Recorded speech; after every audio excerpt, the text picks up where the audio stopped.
జీవీటీవీ news Hyderabad. Telangana gazetted employees joint action committee TGEJAC ఆధ్వర్యంలో ఉద్యోగుల న్యాయపరమైన డిమాండ్ల సాధన కోసం 27న ఇందిరా పార్క్ హైదరాబాద్లో నిర్వహించనున్న ధర్నా కార్యక్రమాన్ని విజయవంతం చేయడానికి హైదరాబాద్ సిటీ బ్రాంచ్ ఆధ్వర్యంలో ప్రచార కార్యక్రమాన్ని ఈరోజు ప్రారంభించారు. ఈ సందర్భంగా Bima Bhavan, pay and accounts office, SGLI రాష్ట్ర ఆడిట్ కోశాధికారి, మైనార్టీ శాఖలో ఉద్యోగులను కలిసి ధర్నా కార్యక్రమం ఉద్దేశం, ఉద్యోగుల సమస్యలు మరియు టీజీఈజేఏసీ ప్రధాన డిమాండ్లను వివరించారు. పెద్ద సంఖ్యలో ఉద్యోగులు ధర్నా కార్యక్రమంలో పాల్గొని విజయవంతం చేయాలని నాయకులు పిలుపునిచ్చారు. టీజీఈజేఏసీ ప్రధాన డిమాండ్లు: 2వ పీఆర్సీని వెంటనే అమలు చేయాలి, పెండింగ్లో ఉన్న 6 విడతల డిఏ మరియు డిఆర్లను విడుదల చేయాలి, సిపిఎస్ను రద్దు చేసి ఓపీఎస్ను పునరుద్ధరించాలి, పెండింగ్ బిల్లులను విడుదల చేయాలి, కొత్త ఈహెచ్ఎస్ విధానాన్ని సమర్థవంతంగా అమలు చేయాలి, హెచ్ఓడి ఉద్యోగులకు సెక్రటరియేట్లో 12.5% కోటాను అమలు చేయాలి.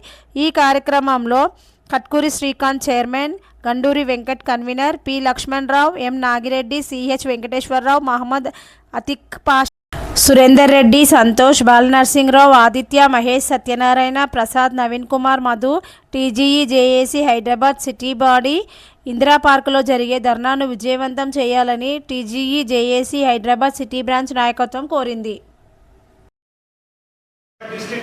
3 జిల్లాలు కలిపి అక్కడ పెద్ద ఎత్తున నిరసన కార్యక్రమాలు చేపడుతున్నాం కాబట్టి ఉద్యోగస్తులందరూ కూడా 27వ తేదీన ఖచ్చితంగా అక్కడికి రావాల్సిందిగా కోరుతున్నాం. అదేవిధంగా రేపు సిపిఎస్ ఉద్యమం కూడా ఉంది. ఆ ఉద్యమాన్ని కూడా సక్సెస్ చేసి సిపిఎస్ హక్కు గురించి, ఓపీఎస్ గురించి మీరందరూ కూడా రావాల్సినటువంటి బాధ్యత ఉంది. మరి ఒకవేళ నాకెందుకు మీరు ఇంట్లో కూర్చుంటే ఈ హక్కును సాధించడానికి నాయకులు కూడా మిగిలిన ముందు మీరందరూ కూడా గుర్తుపెట్టుకుని, మరి ఇక్కడ టీజీఈజేఏసీ సిటీ కన్వీనర్ అయినటువంటి మన వెంకటన్న గారు చాలా సీనియర్ మోస్ట్ కాంపిటేట్, అతను కూడా ఇక్కడికి వచ్చారు. మనందరూ కూడా అమలు చేయడానికి వారు 2 నిమిషాలు మాట్లాడాల్సింది. ముఖ్యంగా మనం ఎప్పటి నుంచి వాట్సాప్లో చెప్పుకుంటున్నాం, మాకు డిఎల్ రావట్లేదు, మాకు టీఆర్సీ రావట్లేదు, మా నాయకులు మమ్మల్ని పట్టించుకోవట్లేదు అని రకరకాలుగా మెసేజ్లు ఫార్వర్డ్ చేస్తున్నారు. ఆ మెసేజ్ల వల్ల ఈరోజు మీ నాయకత్వం దగ్గర వచ్చింది. ఖచ్చితంగా 27వ తారీఖు మీరంతా వస్తేనే మేము కనపడుతున్నాం. అక్కడ మీరు ఎవరు రాకపోతే అక్కడ మీటింగ్ జరగదు. మీటింగ్ జరగకపోతే భవిష్యత్తులో మనం పీఆర్సీ చేయడానికి కానీ డిఎల్ చేయడానికి కానీ అవకాశం ఉండదు. కాబట్టి ఖచ్చితంగా 27వ తారీఖు మన రాష్ట్ర నాయకత్వం ఇచ్చినట్టు ఖచ్చితంగా మనమందరం హైదరాబాద్ జిల్లాలో పనిచేస్తున్న, హైదరాబాద్ స్టూడియోలో పనిచేస్తున్న అందరూ ఉద్యోగులు, ముఖ్యంగా ఈరోజు ఇక్కడ పెయింట్ అకౌంట్స్లో దాదాపు 200 పైచులు ఉద్యోగులు ఖచ్చితంగా మీకు ముందుండాలి. ఎందుకంటే ఇక్కడ డిఎన్జిఓ సిటీ ప్రెసిడెంట్ పెయింట్ అకౌంట్స్ ఇస్తున్నారు. ఖచ్చితంగా మీ పెయింట్ అకౌంట్స్ పేరును కూడా ఇక్కడ రేపు జరగబోయే సమావేశంలో ప్రముఖంగా ప్రస్తావించవలసిన అవసరం ఉంటుంది. కాబట్టి మీరందరూ కూడా తప్పనిసరిగా ఈ సమావేశానికి 27 నాడు నిరసన కార్యక్రమానికి రావాల్సిందే కోరుతున్నాం. ఆ రోజు వీలైతే నల్ల షర్ట్ వేసుకోండి. నల్ల షర్ట్ వేసుకోవడం వల్ల మన నిరసన గవర్నమెంట్కు చాలా ప్రస్తుతం కనబడుతుంది తెలియజేసుకుంటాం. అందరూ కూడా దయచేసి 27 నాడు మన నల్ల షర్ట్ వేసుకొని ఆఫీసులకు సంతకాలు పెట్టేసి హైదరాబాద్ రావాల్సింది కోరుతున్నాం.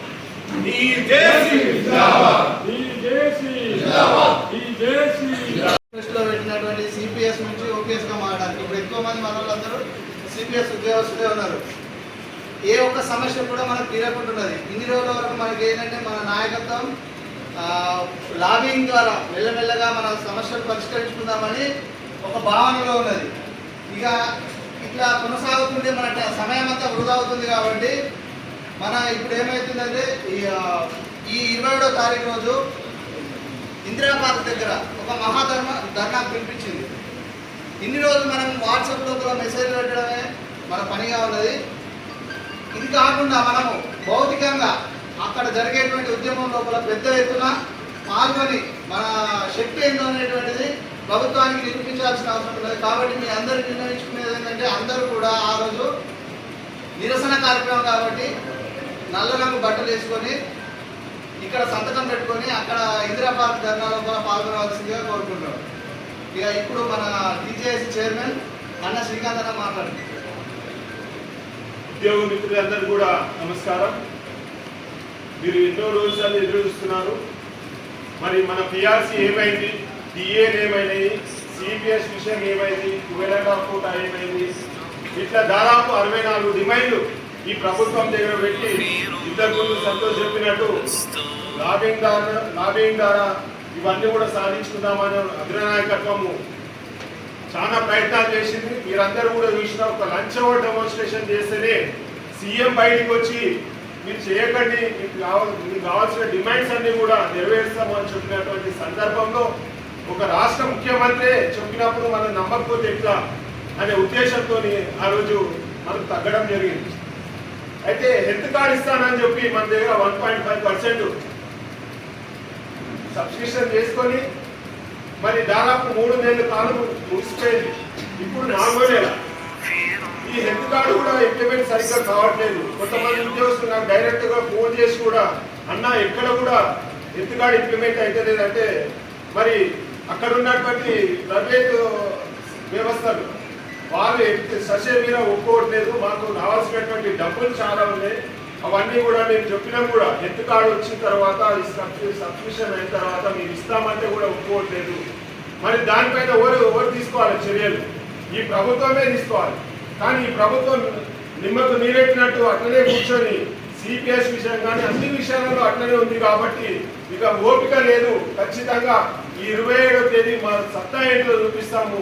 ఒకవేళ అప్పుడు కూడా వినకపోతే మొత్తం రాష్ట్రాన్ని అంతా ఏకం చేసి వచ్చే నెల 10వ తేదీన మహాధర్నా కార్యక్రమాన్ని కూడా ఇవ్వడం జరిగింది. మరి ఈ కార్యక్రమాలని విజయవంతం చేస్తేనే మనకు రావాల్సినటువంటి హక్కులన్నీ కూడా వస్తాయి. కాబట్టి ప్రతి ఒక్క ఉద్యోగి కూడా నాకెందుకు లేనకుండా ఖచ్చితంగా ఇందిరా పార్క్ దగ్గర అయ్యే ధర్నాకు అటెండ్ అయ్యి మన ఉద్యోగస్తులందరినీ కూడా ఏకం చేసి ముందు మన కార్యాచరణకు సపోర్ట్ చేయాలని కోరుకుంటూ ధన్యవాదాలు తెలియజేస్తున్నాను. ఉద్యోగుల ఐక్యత, ఉద్యోగుల